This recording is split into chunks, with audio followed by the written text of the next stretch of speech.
우리 할렐루야 샬롬하고 우리 인사합니다. 저 뒤에 너무 맥이 많이 풀렸대요. 내가 기운 너무 없다고 아까 얘기하더라고요. 자, 힘내라고 아주 더블로 샬롬 샬롬하고 축복합니다.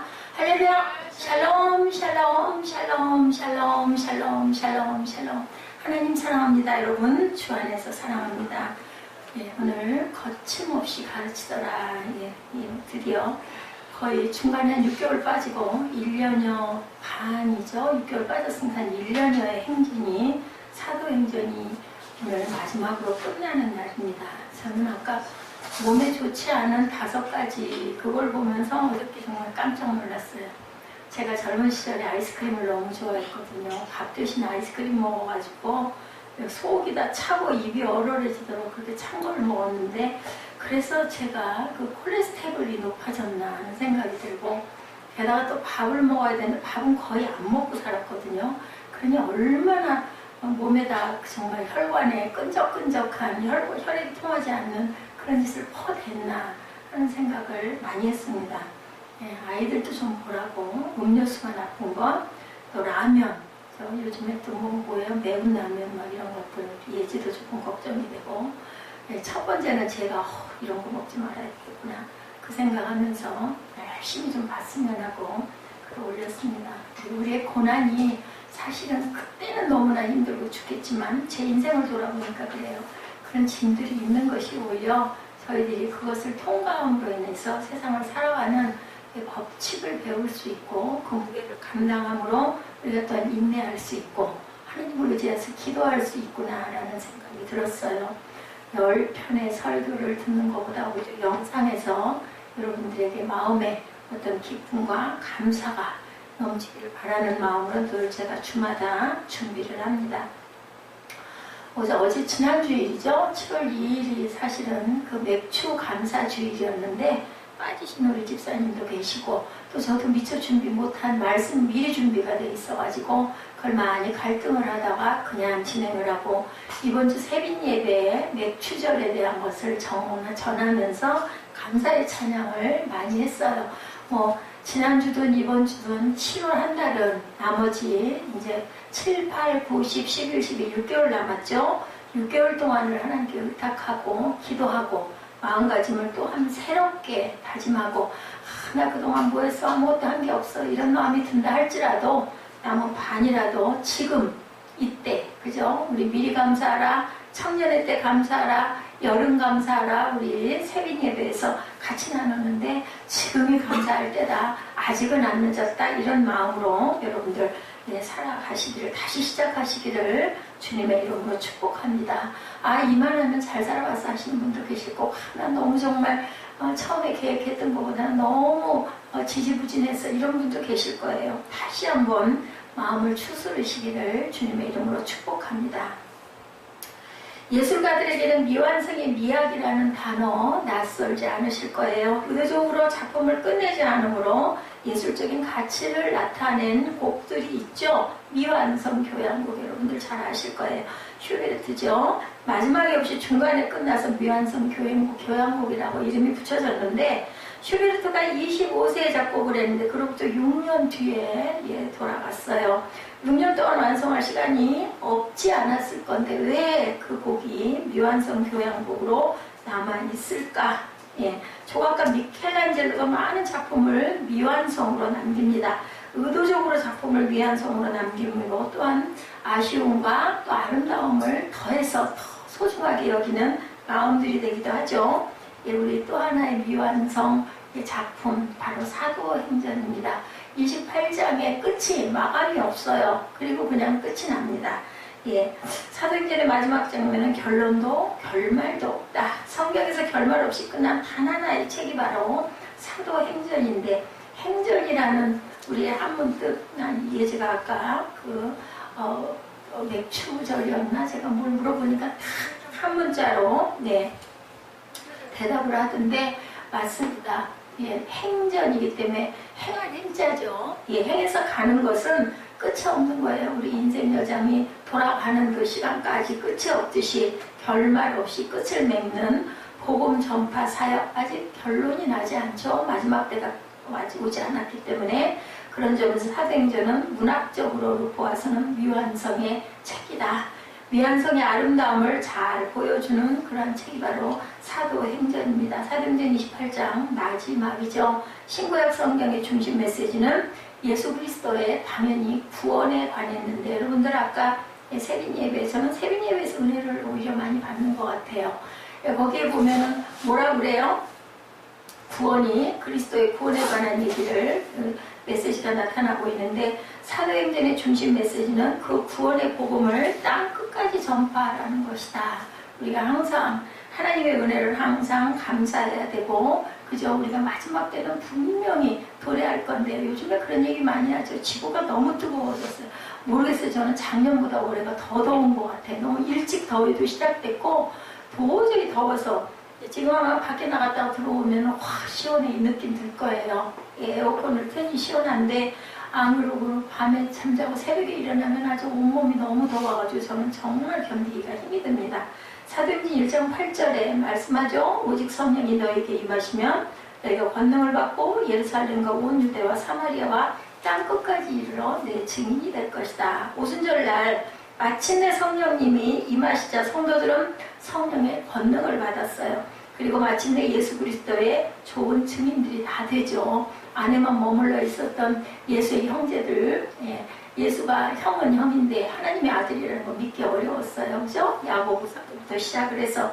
그런데 그냥 성령을 받고 나니 베드로도 마찬가지죠. 아주 비겁하고 아주 좀 뭐랄까 간교하기도 했던, 그리고 겁도 많고 우직했던 베드로도 그때부터 막 3,000명씩 그냥 엄청난 그 복음을 증거해서 많은 사람들이 세례를 받는 그런 사건이 이렇게 성령 세례를 받음으로 나타납니다. 핍박으로 인해서 로마 전역으로 흩어져 있을 때 오히려 그것을 기회로 가는 곳마다 흩어져 있다 보니까 핍박받아서 한 곳에 모여 있을 수가 없어요. 흩어져 있다 보니까 흩어져 있는 사람이 그 숫자대로 그 지역에다 복음을 증거하는 사건이 일어나죠. 교회의 본질은 복음 전하는 거예요. 아까 제가 세빈 예배 때 우리 그 중동부 운동인들에게 얘기했어요.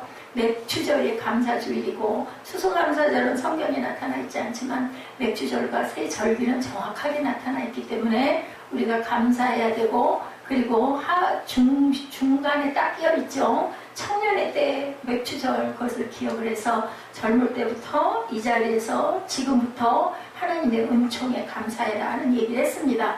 제가 하는 게 너무너무 없다 보니까, 그죠? 너희들 때는 분명하게 아까 아이들이 이제 잠도 오고 아침을 못 먹어서 아침이면 뭐 있는 걸 이것저것 챙겨서 주거든요. 아침에 찬양하던 걸 바꿔가지고 영상을 먼저 보여줘요. 한 30분 동안 잠도 좀 깨고 영상을 통해서 좀 뭔가 좀 마음의 느낌도 좀 있고, 그래서 좀 추스리라고 이제 그렇게 하면서 먹을 걸 주는데, 그걸 나중에 예배 시간까지 자꾸 저 팝콘인가 저걸 자꾸만 깨물어서 이 다음에 나중에 어디 가가지고는 절대 그러지 마라. 여기서는 그냥 그런 상황들이 있기 때문에 준 것을 졸려워서 씹기도 하고 하지만, 다른 교회 가서 그렇게 했다가는 새생명 새교회에 말 듣는 게 되고, 이하나 목사가 나중에 세상이 없더라도 그럼 너무 슬픈 일이니까 너희들 절대 그러면 안 되고, 훈련을 잘 받아서, 아니 유치부 때부터 예배를 얼마나 열심히들 좋아서도 꼭 아니었을 수도 있지만 끌려와서 지금 영어를 저보다 더 잘 찾아요. 영어 성경 어디가 어디야 그러면 탁 찾아. 저는 눈으로 가고 있는데 벌써 답이 나잖아요. 아까 너무 기뻤어요. 그래서 물론 이제 학교에서 수업을 하면서 뭐 영어를 배운 것도 있지만 어렸을 때부터 그 많은 구절을 외우기도 했고, 그죠? 이제는 다 눈이 보이니까 이 다음에 고등학생 되면 그런 어디 성인들 그 NIV 찾는 것보다 더 잘 찾겠다. 물론 뭐 영어 전공한 분들은 너무 잘 알겠지만, 아니 일반적인 비슷한 또래 그런 학생들로 보면 우리 아이들이 훨씬 더 앞서지 않을까. 훨씬 잠언 말씀, 시편 말씀도 더 많이 알고 은혜를 받지 않을까. 분명히 저 아이들은 믿음의 뿌리가 튼튼하게 박혀서 나중에 이제 자녀들을 낳고 기르게 되면 그분들의 교육을 잘할 거다. 하나님의 말씀대로 살아갈 수 있도록 제가 그런 소망을 가지고 열심히 증거하고 전합니다. 왜냐하면 한 영혼이 천하보다 귀하다고 하나님이 분명히 말씀하셨으니까, 제가 수십 명을 그죠? 하나님의 나라로 이끌지 못한다 하더라도 우리 아이들이, 또한 우리 에스더가 분명히 또 하나님의 나라를 잘 증거하는 귀한 그릇들이 될 거다. 세빈 예배 때 그런 생각을 했습니다. 교회의 본질은 복음 전하는 거예요. 우리가 교회에 모여서 은혜를 받으면 우리 성령 그 초대교회 때처럼 은혜 받고 어떻게 해서 다 뿔뿔이 흩어져 나갔잖아요. 증거하러. 이런 것처럼 교회 안에서 예배만 드리고 끝나서는 안 되고, 여러분들 각자의 그죠? 직장들이 각각 있으시니까 어느 곳에서든 아예 뭐 요즘 세대가 다 그래 이렇게 하지 마시고 우리는 달라, 나는 달라 이런 마음과 긍지를 가지시고, 나는 지금 청년이야. 뭐 내가 40대가 됐든 60대가 됐든 우리 마음에 소망과 꿈과 비전이 있으면 그건 청년입니다. 나는 끝났어. 이제 그만이야. 이제 난 망했어. 이런 생각하면은 노년이라는 거를 기억하시기를 주님의 이름으로 축복합니다. 우리 사무엘은 절대로 그런 얘기하면 안 돼. 나는 망했어. 내 인생이 도대체 어떻게 될 것인가 이런 생각을 생각까지는 하지만 망했어 하면 안 돼요. 지금부터라도 다시 서야 되겠다. 열심히 해야 되겠다. 이런 마음을 가지시기 바랍니다. 자, 대부분의 교회의 가장 바람직한 모습을 말하라고 하면 사도행전적 교회다. 이게 다 얘기예요. 사도행전적 교회란 그럼 어떤 교회를 말하는 것일까? 크든 작든 성령의 능력을 따라 복음 전파 사명을 감당하는 교회가 사도행전적 교회다. 이렇게 얘기하죠. 특히 사도행전의 끝부분에는 그렇게 해서 복음을 전하는 초대교회의 모습과 바울 사도의 행적이 기록되어 있습니다. 당시 바울은 자유민이 아닌 무슨 몸이었어요? 죄수의 몸이었죠. 끝절에 보면은 갇혀있던 그 집에서 2년 동안 거침없이 하나님의 말씀을 증거했더라고는 아주 그 단어가 너무너무 좋더라고요. 담대하게 거침없이 가르치더라고요. 근데 이걸 영어로 표현하니까 너무 길어가지고 제목을 잡지를 못하고 그냥 거침없이 담대하게를 어쩔 수 없이 뺐어요. 거침없이 가르치더라. 얼마나 신났을까요? 왜냐면 죽어도 좋아 이니까. 우리가 목숨을 딱 내려놓고 나면 그 다음에 무서운 게 없잖아요. 한번 끝에 결국은 그래 봤댔자 죽는 것밖에 더 있겠어. 우리 보통 이렇게 얘기하죠. 가장 좋은 것을만 채워주시는 하나님의 은혜다. 우리가 살아온 것, 제가 아까 말씀 전하면서도 감동한 건 뭐냐면 정말 이렇게 자유롭게 예배드릴 수 있고, 아까도 우리 묵상 선고에도 이렇게 나타나 있죠. 무엇으로 우리가 선택함은 항상 하나님께서 주셨다라는 거. 그래서 우리가 선택할 수 있는 자유, 직업도 선택할 수 있고, 공부하는 것도 선택할 수 있고, 그죠? 자유롭게 예배할 수 있고, 어디서든지 하나님 말씀을 증거할 수 있지 못하는 나라가 너무나 많다. 먹고 입고 자고 쓰고 사는 것도 우리나라만큼 이렇게 풍요롭게 살 수 있는 나라가 많지 않다라는 거, 아닌 나라가 많다라는 것을 생각할 때 내가 선택한 거 아니잖아요. 내가 지금 이 땅에 여기 이 자리에 있는 것은 하나님의 은혜라고밖에는 생각할 수 없고, 특별한 은혜는, 일반 은혜는 뭐라고요? 물과 공기, 그죠? 햇빛, 이런 일반적으로 누구에게나 선한 사람이나 악한 사람에게 다 주는 은혜가 그 일반 은혜인데, 특별한 은혜는 하나님을 알고 성경을 믿고 성령을 받은 저와 여러분들이라고 생각합니다. 믿습니다. 하나님께서 그 말씀을 주셨기 때문에. 사도행전 28장 30절에서 31절이죠. 바울이 온 이태를 자기 셋집에 머물면서 자기에게 오는 사람을 다 영접하고 하나님의 나라를 전파하며 주 예수 그리스도에 관한 모든 것을 담대하게 거침없이 가르치더라. 그 셋집이라는 거 그냥 셋집이 아니죠. 어떤 면으로는 감옥처럼 제한이 되어 있는, 감금이 되어 있는 상태의 그런 집. 근데도 나라에서 사람들 찾아오는 것도 허용해줘라, 편안하게 해줘라, 이렇게 얘기를 했기 때문에 여기서 아주 돈안 들이고 복음 실컷 전할 수 있고, 돌아다니지 않아도 유명한 사람들이 많이 찾아와가지고 은혜를 받고 갔던 그러한 것. 하나님께서는 이게 가장 좋은 것으로 꼭 필요한 것은 이렇게 주신다라는 것. 담대하게 거침없이 중요한 단어입니다. 예수 그리스도에 관한 모든 것을 담대하게 겁날 거 없이, 그죠? 담대하게 가르쳤다. 그는 감옥에 갇혀 있다고 해서 절대로 움츠려 들지도 않았어요. 바울과 신라가 감옥에서 어떻게 했어요? 막 밤새도록 착고에 갇혀 있으면서 팔과 다리가 다 쇠사슬에 채워져서 벽에 이렇게 서가지고도 그렇게 찬양하고 했더니, 그죠? 착고가 풀리고 옥문이 열리는 그런 감동의 그런 도반이었으니 이 사람이 뭐가 두려운 게 있었겠습니까?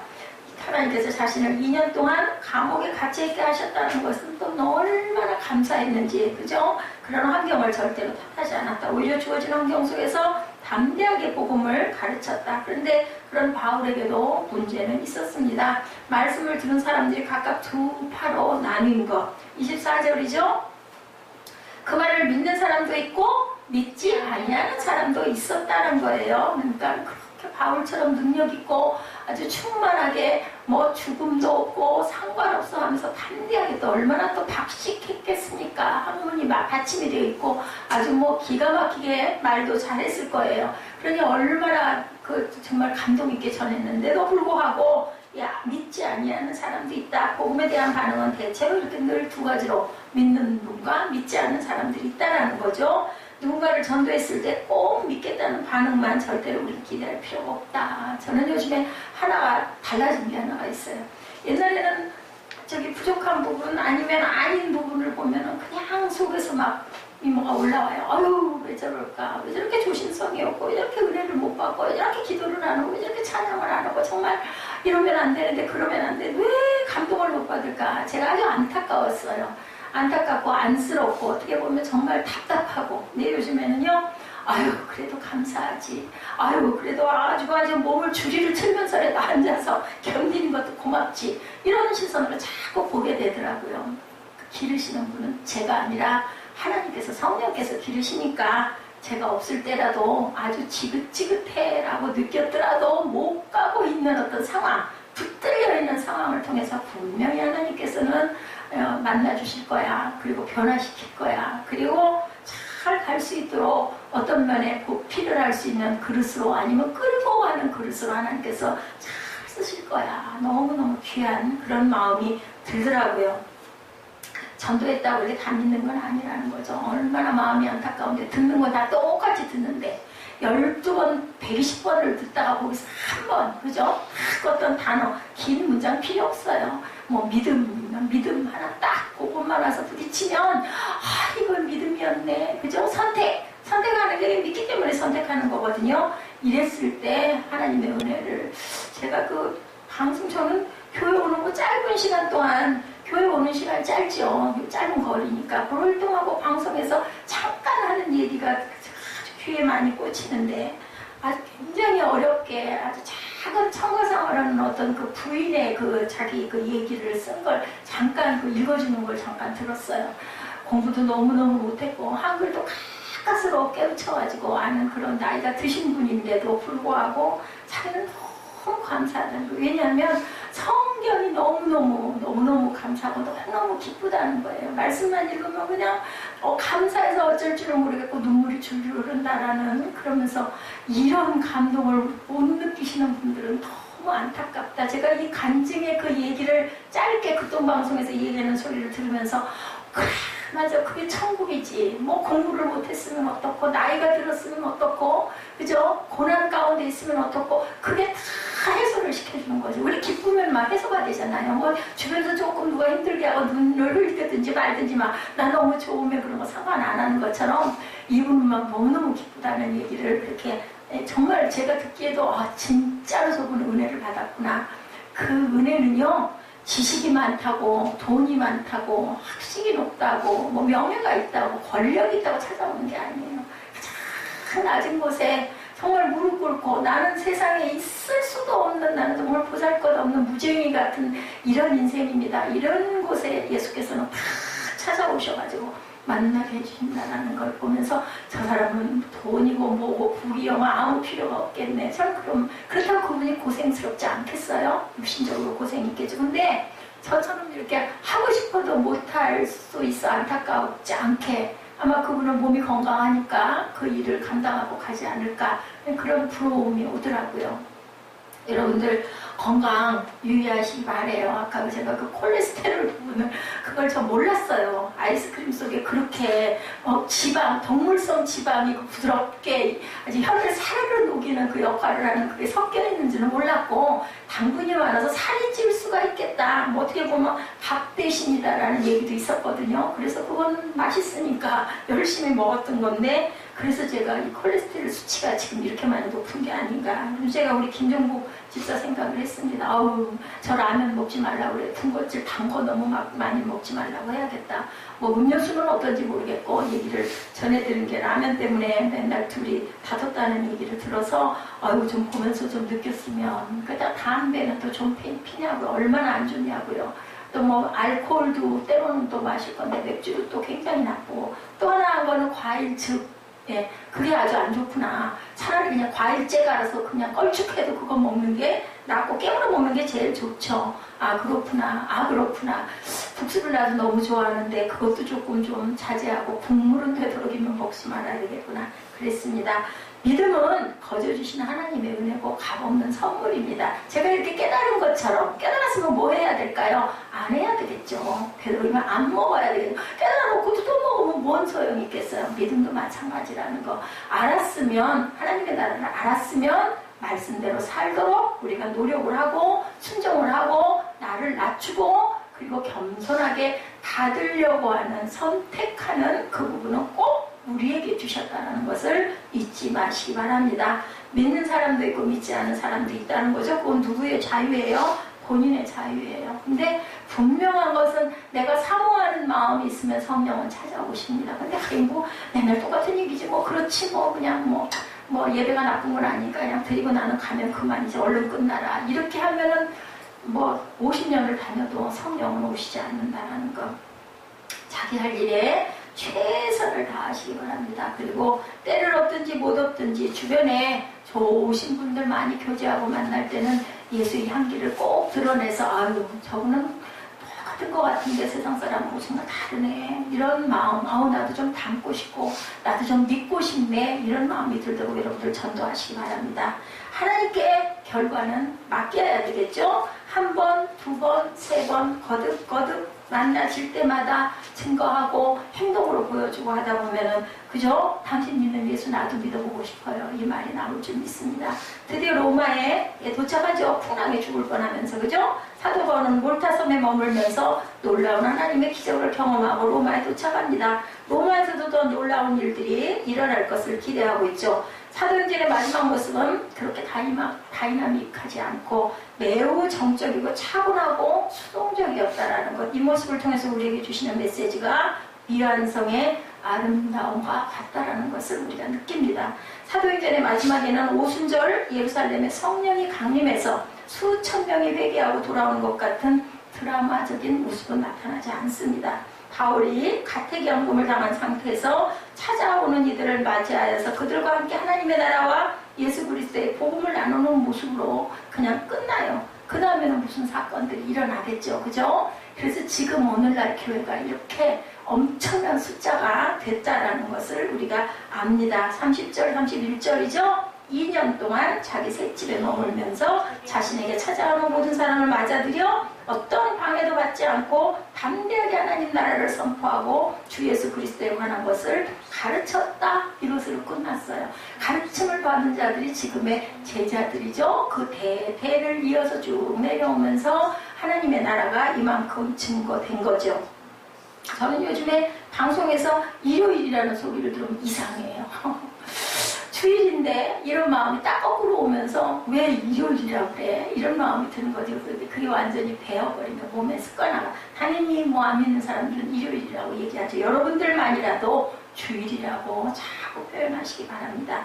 하나님의 나라를 전파해서 주 예수 그리스도의 모든 것을 담대하게 거침없이 가르쳤다. 굉장히 중요한데 예수 그리스도에 관한 모든 것을 담대하게 거침없이 가르쳤다. 그는 감옥에 갇혀 있다고 해서도 움츠러들지가 않았다라는 거죠. 자, 그 말을 믿는 사람도 있고 믿지 않는 사람도 분명하게 있었다라는 것. 그렇기 때문에 우리는 포기하지도 말고 최선을 다하고 때를 얻든지 못 얻든지 똑같이 뭐 껍질도 할 필요 없어요. 우리 몸에 그게 배잖아요. 그러면은 그냥 뭐 일부러 내가 긴장해서 해야지 안 해도 그게 그냥 자연스럽게 나오는 거죠. 그 말씀 사역이 로마 제국을 뒤집는 역사의 통로가 되었다라는 거. 저보고 전번에 그 우리 에스더 집사가 아니 궁정 같은 그 공기 좋은 집 놔두고 도대체 그게 무슨 고생이요 하는 얘기를 한 게 계속해서 그 다음 날까지 마음에 감돌더라고. 내가 미련을 떨고 앉아있나. 그러고는 결론이 내려진 건 아유 다른 그 사역하시는 목사님들도 다 처음에 개척할 때는 지하에서 물이 질질 흘러서 비만 왔다가는 물이 막 새는 그런 곳에서 다 혼자만, 저는 아주 궁전이죠. 혼자만인가 뭐 거기 아내와 아이들과 함께 맨날 사흘씩 굶어가면서 누가 헌금 조금 갖다 주면 그냥 어떤 그 목사님 지난번에 여기 저기 우리 지방의 목사님 그 오셔가지고 그 얘기하냐. 아이고 저는요 이래가지고 그냥 누가 뭐 요만한 봉투 주고 가는데 보니까 뭐 쌀값이 5만 원인가가 들어있으냐. 그걸 들고 그냥 뒤도 안 돌아보고 나가가지고 쌀 한 마리를 사다가 밥을 해가지고 그냥 간장 찍어가지고 아내하고 밥을 먹었다라는 얘기를 하시더라고요. 부회장 목사님이 그 얘기 하셨네요.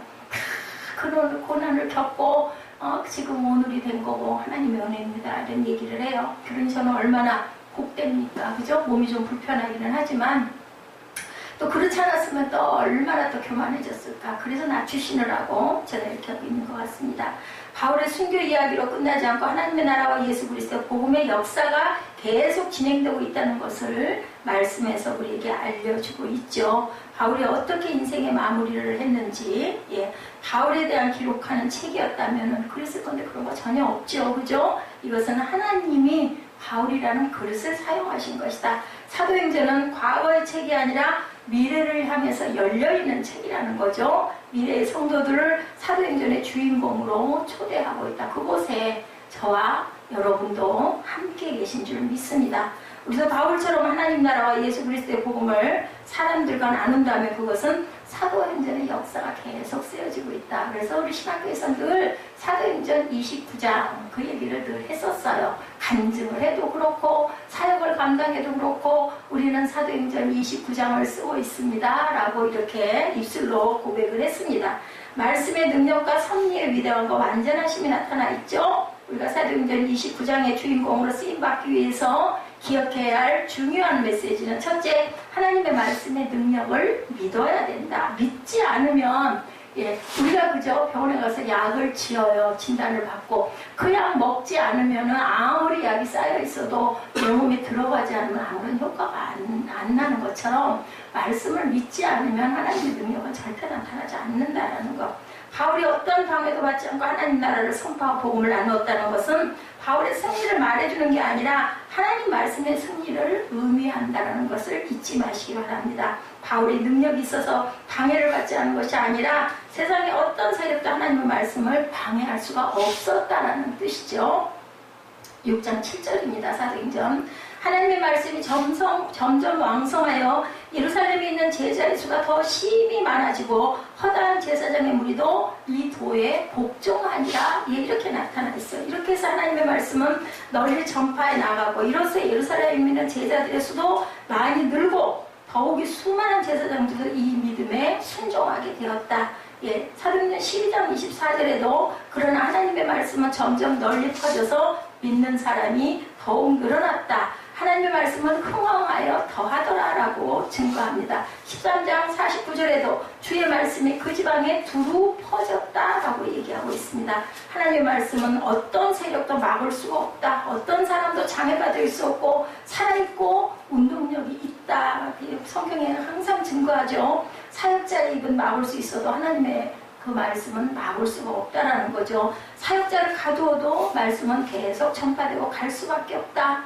그 사람이 그렇게 해서 숨지고 죽는다 해도 그 말씀이 끝나는 게 아니죠. 다른 사람을 통해서 전파가 되고 오히려 그죠? 누구를 두들겨 팼더니 그게 더 기도가 됐다. 뭐 그 자를 그럼 도대체 어떻게 했으면 좋겠습니까? 그랬더니 돈을 많이 줘서 내보내라. 그렇게 해가지고 사단이 틈타게 해라. 뭐 이런 얘기를 했다는 간증이 지난번에도 제가 말씀을 드렸습니다.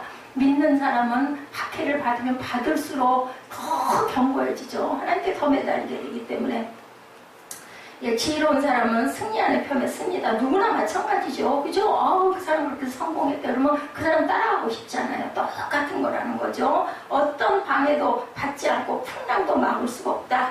유대 사내들인 지도자들도 막을 수가 없었다. 로마 제국도 막을 수 없었다. 그래서 이스라엘은 어떤 나라도 그를 점령할 수가 없었다고. 지금도 그래서 이스라엘 나라는 그저 단단하게 서 있죠. 두 번째, 하나님의 섭리의 위대함이다. 바울이 담대하게 하나님의 나라와 그리스도 주 예수 복음을 전하였다는 것은 그의 위대함을 표현하는 것이 아니라 하나님의 섭리의 위대함이다. 그러니까 바울이 증거한 무슨 그저 편지나 말씀들은 전부 다 하나님의 말씀이라는 것을 우리가 꼭 알아야 된다. 영적인 인생의 지도를 보여주기 때문이라는 거죠. 눈을 열어주는 거죠. 하나님의 나라의 눈을. 우리는 하나님을 사랑하는 사람들, 곧 그분의 뜻을 따라 부르심을 받은 사람들에게는 모든 것을 합력하여 선을 이룬다. 롬 8, 28입니다. 로마서 8장 28절. 바울은 모든 것이 합력하여 선을 이루시는 하나님의 섭리를 알았기 때문에 담대했다. 자신은 갇힌 자가 되었지만 도리어 하나님의 섭리는 계속해서 이어지고 있다는 것을 알고 있었다. 근데 제가 딱 깨닫고 느끼는 게 딱 하나가 있어요. 확실한 거.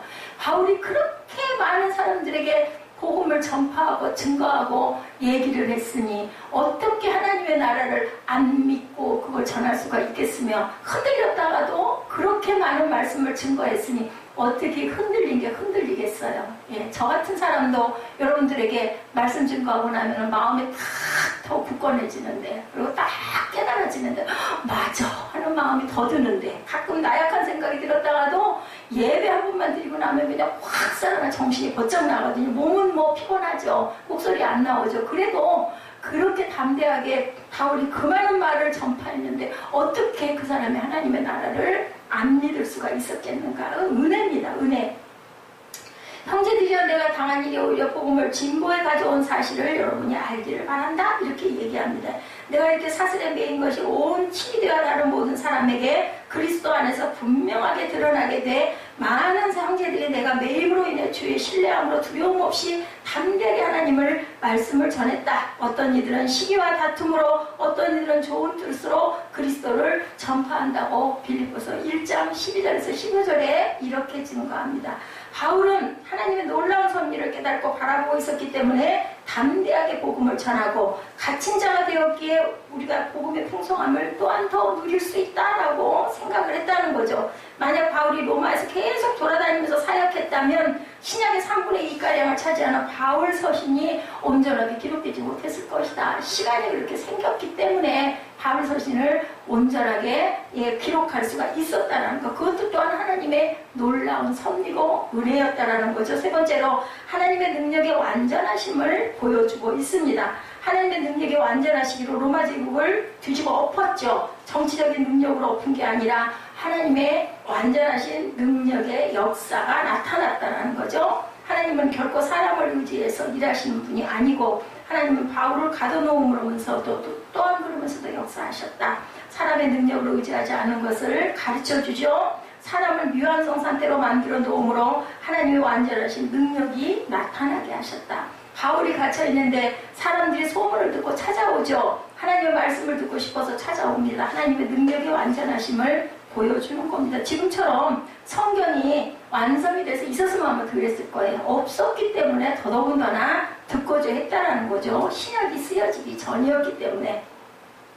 하나님께 쓰임받는 사람은 완전한 사람들이 모두 아니에요. 그죠? 불완전하고 미완성된, 그리고 더 나약한 사람, 그리고 온전치 못한 사람, 예수님은 그런 사람들만 찾아가셔서 만들어서 쓰시죠. 우리 사사기, 우리 함께 새벽마다 같이 묵상했는데 어때요? 그 사사들 다 부족한 사람들, 다 온전치 못한 사람들, 다 아직 말도 안 되는 사람들 하나님께서는 불러서 세워서 쓰십니다. 누가 만들어요? 하나님께서 만드시는 거죠. 근데 뭐가 있어요? 그 사람들에게 믿음 하나는 온전하게 서 있었던 사람들, 뭐 몸이 불구인 사람도 있고, 그죠? 아주 어눌한 사람도 있고, 키가 작은 사람도 있고, 아주 가난에 찌들어 있는 사람도 있고, 온전치 못한 모든 사람들이 불러 쓰시는데 거기에서 순종과 믿음이 있는 사람들이었다는 게 공통점입니다.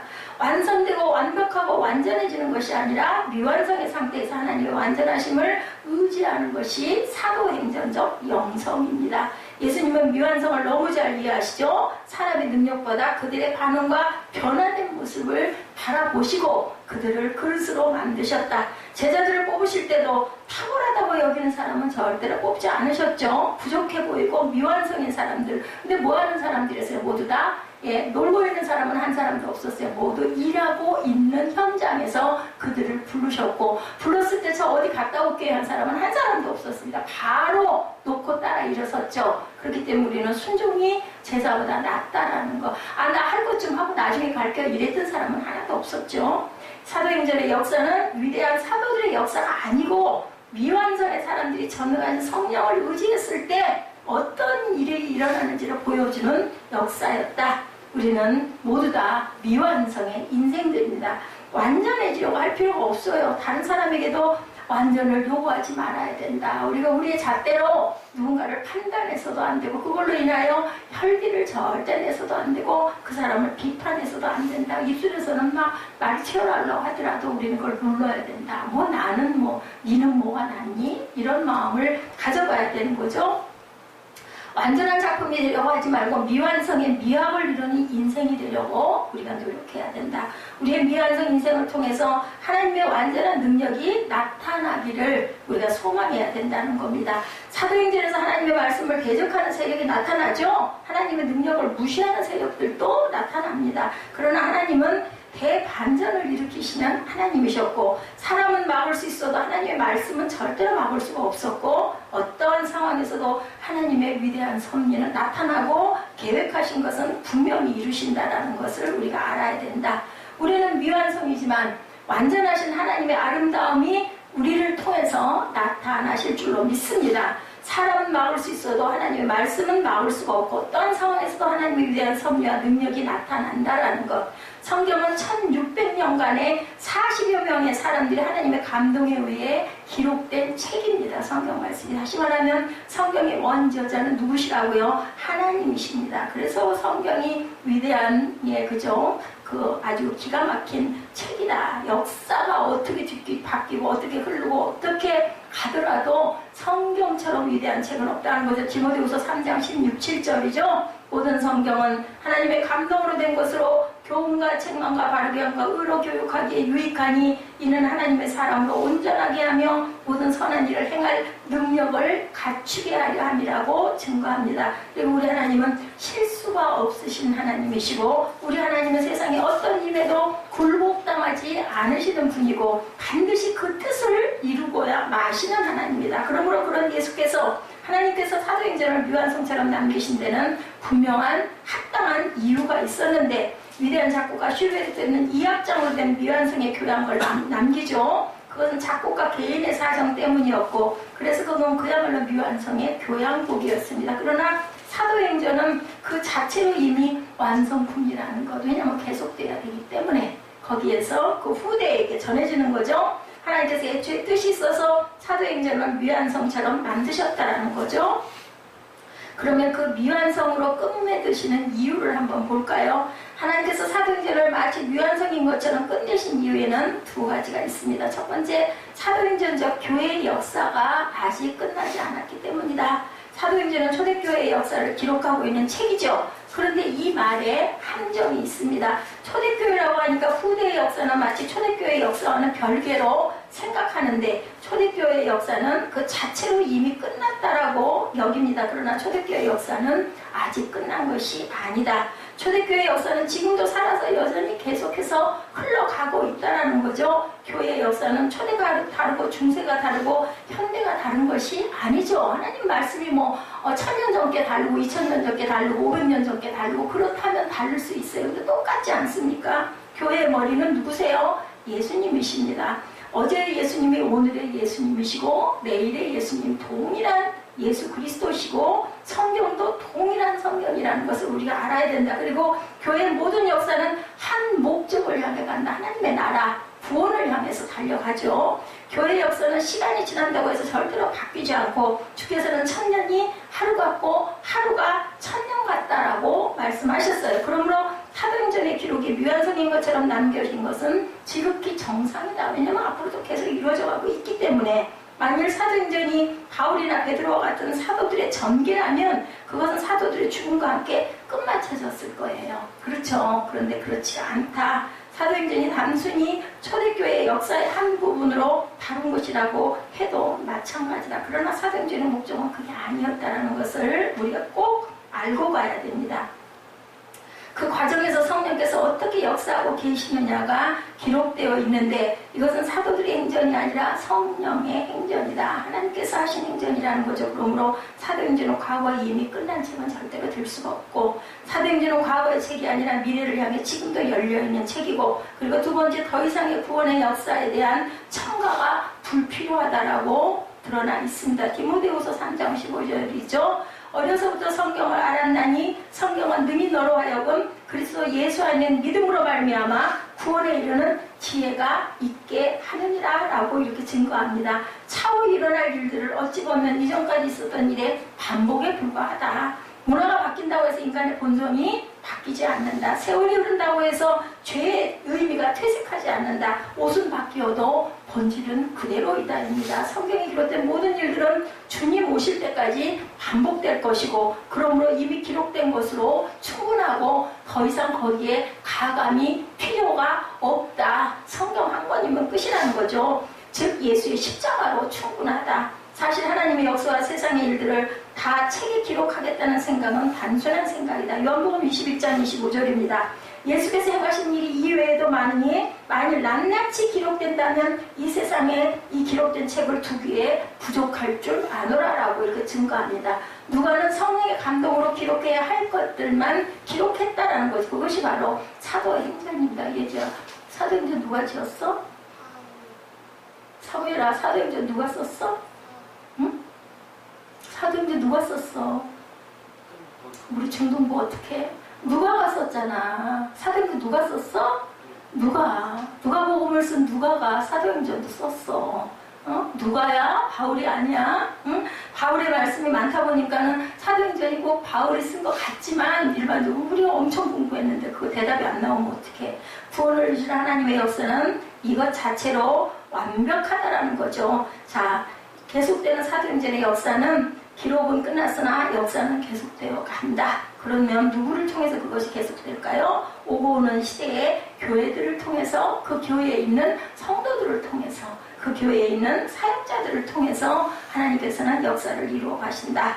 그렇죠? 다 전에 그 목숨 바쳐 순교했던 모든 분들은 다 어디 가고 안 계세요? 천국 가고 안 계세요? 저도 얼마 안 있으면 가겠죠. 그러나 오고 오는 시대의 성도들의 헌신은 그 후로도 계속 끊임없이 이어진다. 많은 성들이 복음을 위해서 기꺼이 목숨을 내놓죠. 재산도 아낌없이 바칩니다. 그렇게 해서 사도행전 역사는 지금까지 계속 이어져 가고 있다. 심지어 오늘 우리들에게까지 그렇게 해서 복음이 전해진 거죠. 그런데 사도행전의 역사는 앞으로 이어가는데 그 누구를 통해서일까? 우리들을 통해서라는 걸 절대 잊지 마시기 바랍니다. 아니 뭐 내가 뭘 그냥 나야 예배나 드리면 되지. 알 수 없죠. 하나님이 언제 어떻게 부르실지 어떤 상황으로 부르실지. 그래서 여러분들 삶은 신비예요. 저는 매일매일이 신비예요. 늘 아침에 기도하는 마음이 그 마음입니다. 하나님 오늘은 어떤 일들이 일어날까요? 오늘도 정말 의미 있고 복되고 허무하지 않도록 하나님께서 잘 지키시고 인도해 주시옵소서. 저는 그 기도를 합니다. 뭐 다른 누가 자동차 등록을 어디로 할 수 있게끔 기도를 좀 하면 기도의 역사에 힘이 있으니까. 근데 그런 게 기도가 안 돼요. 그렇게 돼야 되면 될 것이고 안 되는 거면은 아닌 게 맞고 근데 욕심일 수도 있지. 그냥 이래버립니다. 히브리서 13장 8절입니다. 예수 그리스도는 어제나 오늘이나 영원토록 동일하시느니라. 그리고 오순절에 성령이 지금 우리 교회를 이끌어가고 계시는 분입니다. 이한나가 이끄는 게 절대 아니에요. 성령이 이끌어요. 근데 왜 이래? 때가 있겠죠. 그죠? 영광스럽게도 오늘 우리는 이 사도행전적 교회의 역사를 계속 이어가야 할 장본인들이라는 것, 이 시대에 부름받은 사람들이라는 걸 절대 잊지 마시고 자긍심을 가지시기 바랍니다. 지금 우리가 이 시대의 사명자들이라는 겁니다. 그러므로 오늘 우리는 이 시대의 구원을 이루어가야 되는데 특히 사도행전은 무엇으로 기록되어 있나? 성도들의 삶으로 기록된 책입니다. 피와 땀과 생명으로 기록된 책이죠. 그러므로 우리도 그러해야 한다. 그래도 우리도 우리의 삶으로 주님 다시 오시는 그날까지 그 사명을 감당해야 되고 그런 역사의식을 가져야 되고 그에 따른 책임도 져야 된다. 마지막 날 우리 주님은 반드시 그 책임을 물으실 것이기 때문에 우리 찬양 아시죠? 물이 바다 덕분같이 야훼의 영광을 인정하는 것이 온 땅에 충만하리라. 세상 모든 민족이 구원을 얻기까지 쉬지 아니하시는 하나님이라고 이렇게 말씀합니다. 기록된 사도행전의 말씀을 통해서 하나님이 우리에게 주시는 방법은 첫 번째 먼저 성령으로 충만해야 된다. 우리는 성령 충만이 있어야 되겠죠. 그러므로 좋은 제자가 되어야 되고 마태복음 28장 19절에서 20절이죠. 그러므로 너희는 가서 모든 민족을 제자로 삼아 아버지와 아들과 성령의 이름으로 세례를 베풀고 내가 너희에게 분부한 모든 것을 가르쳐 지키게 하라. 그러므로 너 목사는 이한나 목사는 가서 이렇게 하라고 얘기 안 했어요. 너 누구는 가서 이렇게 하라고 얘기 안 했어요. 뭐라 그래? 너희는 하고 얘기합니다. 너희 모두는 모든 민족을 제자로 삼아 아버지와 아들과 성령의 이름으로 세례를 베푸는 거. 사람을 통해서이지만 그건 누구의 아버지와 아들과 성령의 이름입니다. 제가 아주 지금도 또렷하게 기억나기 위해서 처음 와가지고 안수해줘야 되는데 그죠? 세례를 안 받았어요. 그래서 제가 그냥 마음속으로 정확하게 와서 제가 한 게 아니에요. 아버지와 아들과 성령의 이름. 요 구절로 내가 안수하니라. 그렇게 하고 성령 세례 받았어요. 그렇기 때문에 에스더는 세례 나중에 받았지만 세례 받은 거예요. 성령의 이름으로 하나님께서 말씀하셨기 때문에 오늘 나는 과연 예수님의 제자일까?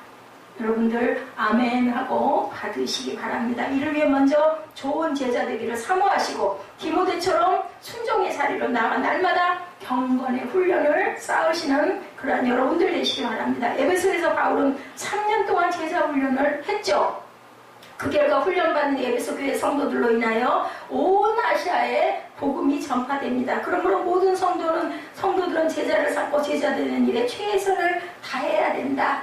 복음이 전파되는 곳마다 많은 성도들의 헌신과 수고가 있었습니다. 우리 초대교회 때도 보면 그들은 고난과 핍박을 마다하지 않고 사명을 완수했죠. 교회는 그런 사람들을 훈련시키고 기도와 물질로 힘써 도왔습니다. 그들은 하나님의 뜻과 계획에 따라 땅 끝으로 나아갔죠. 그때 그들이 생각하고 있던 그 땅 끝입니다. 그리고 세계가 변화됐습니다. 그런 이 위대한 일에 하나님께서 오늘 우리를, 저와 여러분을 부르십니다. 있는 그 자리에서 땅 끝은 과연 어디일까?